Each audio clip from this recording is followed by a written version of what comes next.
नावेतील 3 प्रवासी द मा मिरासदार यांची रूपांतरित कादंबरी. प्रकरण 12. सकाळी उठून पाहिले, इथला सगळाच प्रदेश हिरव्यागार प्रसन्नतेने नटला होता.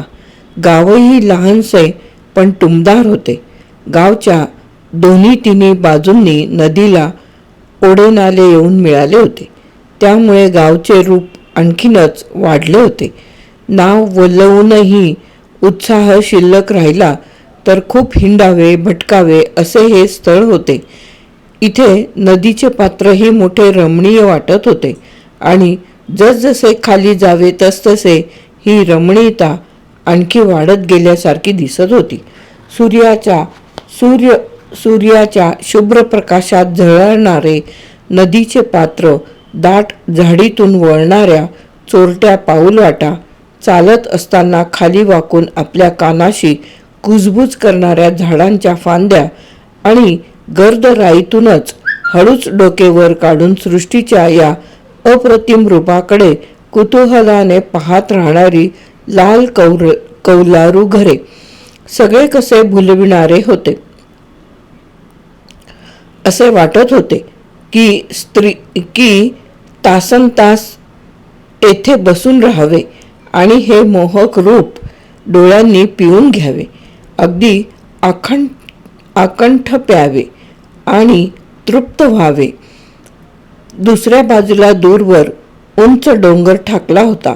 त्यात कोरलेली पांडव लेणी अस्पष्ट अशी दिसत होती. बंदिस्त दगडी ओवऱ्या, नक्षीदार स्तंभ आणि कमानी, भिंतीवरच्या नाना आकृती, लेणी लांबून पाहूनही आतले हे चित्र आमच्या डोळ्यांसमोर कसे स्पष्ट उभे राहिले. मनात आले की याच लेण्यांमधून आणि ओवऱ्यातून कोणे एकेकाळी यतिनी आणि तापसी पुरुषांनीही वस्ती केली असेल. बहुजन हिताय बहुजन सुखाय असे म्हणत बौद्ध भिक्षू धम्मचक्र फिरवीत या ठिकाणी विसावले असतील. या लोकांनी केवढे उग्रतप येथे केले असेल, केवढी कठोर साधना आरंभिली असेल आणि मग या लोकांना निसर्गाचे हे रमणीय रूप पाहता पाहता काय बरे वाटले असेल. पाण्याच्या लाटांचा मंजूळ ध्वनी, नदीकाठच्या हिरवळीची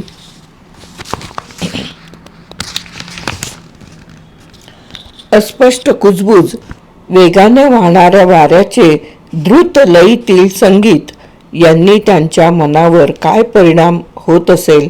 या जीविताचा न कळलेला हेतू त्यांनी यांना समजावून सांगितला असेल काय. अत्यंत निगूढ शांततेत त्यांची तपश्चर्या चालली असेल. एखादा दिव्य स्वर्गीय ध्वनी ऐकू यावा म्हणून त्यांच्या मनाची धडपड होत असेल. पण निसर्गाच्या या नाना प्रकारच्या रमणीय ध्वनीतून प्रत्यक्ष ईश्वरी संगीतच आपल्याला ऐकू येत आहे हे त्यांना कधी उमगले असेल काय. सकाळी आम्ही लवकर उठलो. थोडासा फेरफटका मारावा म्हणून बाहेर पडलो. भटकत भटकत गावही पाहावे या हेतूने गावाच्याच दिशेने निघालो. बरोबर मोत्याचीही स्वारी अर्थातच होती. परत येताना वाटेत मोठा गमतीदार प्रकार घडला. वाटेने दोन्ही बाजूंनी अधूनमधून घरे लागत होती. मध्येच एका घरातून एक मांजर बाहेर पडले आणि रस्ता ओलांडून पलीकडे जाऊ लागले. मांजर पाहिल्यावर मोत्याला नेहमीप्रमाणे फुरफुरल्यासारखे होते. त्यातून गेल्या कित्येक दिवसात त्याला भांडायला कोणी भेटले नव्हते. मग काय विचारता, स्वारीने एकदम भू करून आरोळी ठोकली आणि एखाद्या योद्ध्याच्या आवेशात त्या मांजरावर चाल केली. मांजर आपले त्याला म्हणायचे इतकेच, पण होता तो चांगला काळाकुट्ट बोका, सणसणीत उंच आणि गलेलठ्ठ, दिसायलाही भयंकर. एक शेपटी तुटलेली, एक कान फाटलेला असले भयंकर आणि चमत्कारिक ध्यान मी जन्मात कधी बघितले नव्हते. आपल्याच ऐटीत आणि रुबाबात हे बोके महाराज वाटेवरून चालले होते. मोत्याने साधारणपणे ताशी 20 मैल वेगाने तरी त्याच्याकडे धाव घेतली असावी, पण तरीही त्या बोक्याने कसलीच गडबड केली नाही. आपला प्राण संकटात आहे याची त्याला काहीच जाणीव असलेली दिसली नाही. मोत्या त्याच्या जवळ जाऊन पोचला तरीसुद्धा ही स्वारी मोठ्या धीमेपणाने पावले टाकीत चालली होती. मग त्याला काय वाटले की एकाएकी ही स्वारी वळली आणि रस्त्यावर मध्येच बसून राहिली. मोत्याकडे अशा दृष्टीने बघू लागली की काय हो महाराज, काय काम काढलंय मध्येच, असेच जणू काही त्याला विचारायचे असावे. खरे म्हणजे मोत्या हा थंड डोक्याचा, स्वारी कधी गडबडून जायची नाही. पण त्या बोक्याच्या दृष्टीत अशी काही जरब होती की एखाद्या शिकारी कुत्र्याचेही काळीज धडधडू लागावे. बोका थांबला तसा मोत्याही एकदम थांबला. त्याच्याकडे पाहत उभा राहिला. दोघेही एकमेकांकडे पाहू लागले. कुणीही बोलले नाही, पण त्या दोघांचा काय संवाद झाला असावा हे तर्काने कळण्यासारखे होते. बहुधा पुढील प्रमाणे बोलणे झाले असावे. बोका: काय हो सद्गृहस्थ, काय पाहिजे तुम्हाला? मोत्या: मला छे, कुठं काय कुठं काय, काही नाही बुवा. बोका: हां, असं कुठं झालंय काय? हां, संकोच मानायचं कारण नाही राव, बोला, अगदी बेलाशक, काय मनात असेल ते धडाधडा बोला. मोत्या मागे सरकत: हॅ, तसं काही नाही, उगीच आपलं हां, म्हणजे झालं काय, माझा जरा समजुतीचा घोटाळा झाला, माफ करा. हां, मला वाटलं तुम्ही ते आपले हे. बोका: अरे त्यात मापबीप कसलं आलंय, मजा आली उलट. अन काय होतं असं कधी कधी. बरं,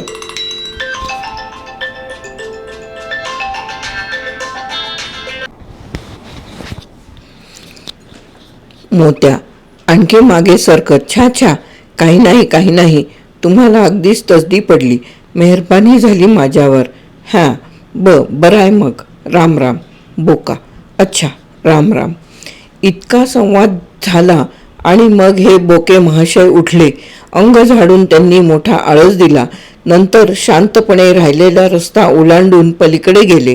हे सगळे होईपर्यंत मोत्या आपला शेपूट नावाचा अवयव मोठ्या धैर्याने आतील बाजूस गुंडाळून ठेवून आम्हा सगळ्यांच्या पाठीमागे येऊन उभा राहिला होता. ते बोकेजी पूर्णपणे दिसेनासे झाले. मग ही स्वारी आमची पिछाडी सोडून पुढे आली. तेव्हापासून बोका या प्राण्याचा मोत्याने चांगलाच धसका घेतला आहे. बोका असा शब्द नुसता उच्चारला तरी लगेच तो हबकतोच आणि अशा केविलवाण्या दृष्टीने बघतो की विचारू नका. जणू त्याला म्हणायचे असते पाया पडतो, पण कृपा करून त्या भयंकर प्राण्याचं नाव काही काढू नका बुवा. इथून देहू गाव जवळच आहे असे वाटेत समजले, म्हणून मधल्या वाटेने जाऊन देहू गाव पाहिले. खरे म्हणजे देहू गाव हे कुठल्याही 4 गावासारखेच, पण आपल्याला ते उगीच निराळे दिसते झाले. बघितले आणि असे वाटले की अरे हेच ते गाव, इथेच तुकाराम महाराज फिरले असतील, या इथे ते बसले असतील, इथे त्यांनी नामसंकीर्तन केले असेल आणि उगीचच मन भरून आले. इंद्रायणीचा काठ पाहूनही असेच वाटते. इथेच कुठेतरी त्यांच्या पोथ्या बुडवल्या असतील आणि मग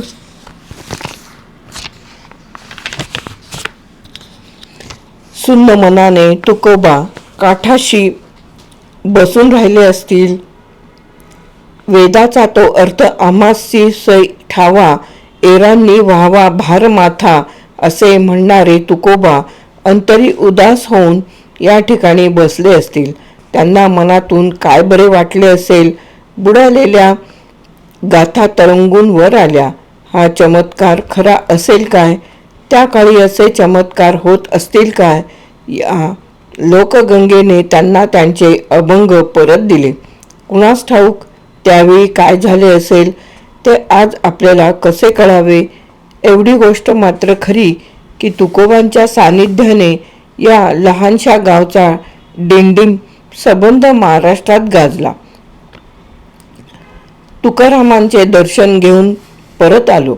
देहूला भाजीपाला चांगला मिळाला.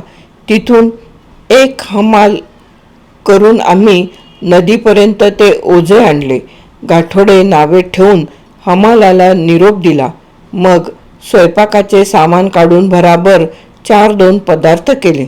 नंतर बूट निघाला की पलीकडच्या ओढ्याच्या काठ्याने गर्द झाडी आहे, तिथे कुठेतरी छान मोकळी जागा पाहून जेवायला बसावे. सगळ्यांनाच ही कल्पना पसंत पडली. मग नदीकाठ सोडून आम्ही जरा पलीकडच्या बाजूला गेलो. डबे उघडून जेवायला बसलो.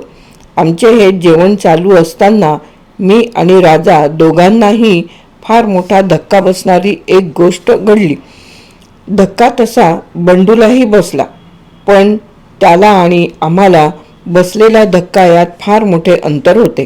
म्हणजे गंमत काय झाली, आम्ही बसलो होतो काठापासून साधारण 10-20 हात अंतरावर. वर गार सावली होती. जेवायला अजून सुरुवात होत होती. बंडू कसला तरी डबा दोन्ही पायात दाबून धरून त्याचे झाकण उघडण्याच्या खटाटोपात होता. या डब्यातून काय बाहेर निघते हे पाहत आम्ही थांबलो होतो. ताटे पुढे सरसावून बसलो होतो. झाकण अगदी घट्ट बसले होते. ते निघता निघेना. तेव्हा बंडू म्हणाला, अरे तिकडे कुठं एखादा चमचा, सुरी काही आहे का बघा बरं, त्याशिवाय नाही निघायचं लेकाचं झाकण हे. दोन्हीही वस्तू आमच्या पाठीमागच्या बाजूला ठेवलेल्या सामानात होत्या. मी आणि राजा दोघेही पाठीमागे वळलो. हुडकू लागलो. अखेर मला चमचा सापडला. राजाला सुरी सापडली. या सगळ्या गोष्टीला 10-5 सेकंदच काय ते लागले असतील.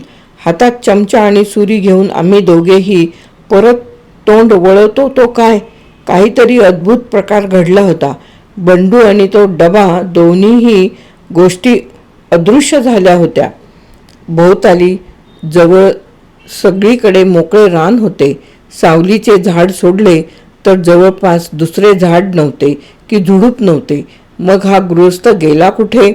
त्याने ओढ्याच्या पाण्यात तर उडी मारली नसेल? छे, तसे घडणे अगदी अशक्य होते. कारण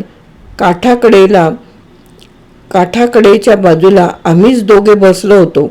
पाण्यात उडी मारायची म्हटले तरी त्याला आमच्या डोक्यावरून उडी मारूनच जावे लागले असते.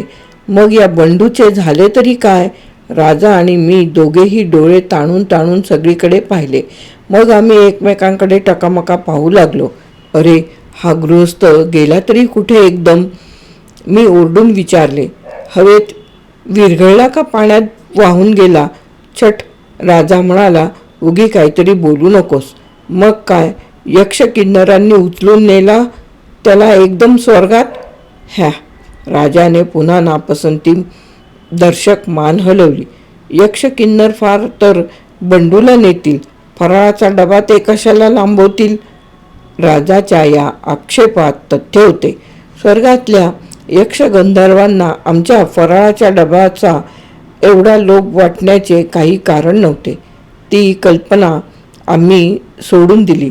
मला असं वाटतं थोड्या वेळाने राजा गंभीरपणे म्हणाला, धरणीकंप झाला असावा. धरणीकंप?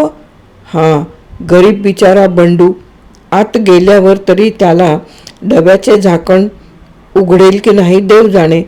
आम्ही एक सुस्कारा सोडला. मगाशी ज्या ठिकाणी बंडू आणि तो फराळाचा डबा होता त्या जागेकडे शून्य दृष्टीने पाहू लागलो. आम्हाला फार हळहळ वाटू लागली. आणि मग पुन्हा एकदा चमत्कार घडला. समोर जे दिसले ते पाहून आमचे रक्त एकदमच गोठलेच. डोक्याचे केस ताट उभे राहिले. ज्या ठिकाणी मगाशी बंडू झाकण उघडीत बसला होता त्या ठिकाणच्या दाट गवतांतून आणि पालापाचोळ्यातून बंडूचे डोके पुन्हा वर येताना दिसू लागले. त्याचे डोके हळूहळू वर येत होते आणि चेहरा लालभडक दिसत होता. आम्हा दोघांपैकी राजा पहिल्यांदा शुद्धीवर आला. सावध झाल्यावर उठून बसून तो ओरडला,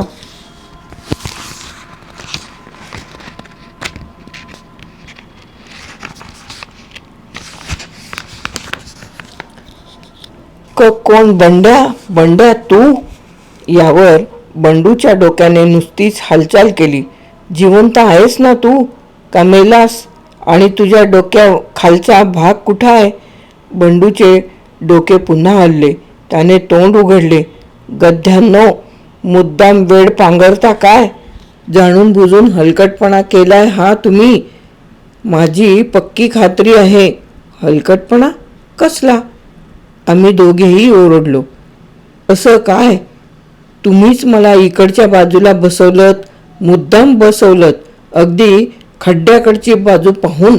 अन पुन्हा वर हा चावटपणा. हा घ्या तुमचा फराळाचा डबा. आम्ही गांगरून त्याच्याकडे पाहतो आहोत एवढ्यात त्या दाट पाचोळ्यातून सरळ डबा वर आला आणि आमच्या अंगावर येऊन आदळला. डब्यात सगळी घाण चिखल साचला होता. आतल्या फराळाच्या सामानाचा तर अगदी विध्वंस झाला होता. काय पदार्थ मुळात होते देव जाणे. डब्याच्या पाठोपाठ राडीत चिंब भिजलेला मातीने भरबटलेला बंडू कसाबसा वर आला. मग आम्हाला उलगडा झाला. म्हणजे असे होते एकूण तर नकळत बंडू एका खड्ड्याच्या तोंडावर बसला होता. तोंडावरच बसला होता. वर दाट गवत आणि पालापाचोळा साठून राहिला होता. त्यामुळे खड्डा पूर्णपणे झाकून गेला होता. डब्याचे झाकण उघडण्यासाठी बंडू जरा मागे वाकला. त्याबरोबर तो एकदम खड्ड्यात गेला. डब्यासह खाली जाऊन आदळला. मागाहून सगळे स्थिरस्थावर झाल्यावर बंडू म्हणाला, संबंध जन्मात असला प्रसंग कधी अनुभवला नव्हता बुवा. एकदम डोके खाली अन तंगड्यावर, न काय थेट खालीच. असा घाबरलोय. काय प्रकार झाला कळेच ना मुळी. मला तर वाटलं जगबुडीची वेळबीळ आळली की काय. ते काही असो, बंडूची मात्र अजून समजूत आहे की झाला हा सगळा प्रकार जाणून बुजून झाला. मी आणि राजा दोघांनीही मिळून कट करून त्याला खड्ड्यात घातला. आठवण निघाली की अजून तो आम्हाला शिव्या देतो. आता या कर्माला काय करावे. प्रकरण 12 येथे समाप्त. नावेतील 3 प्रवासी. द मा. मिरासदार.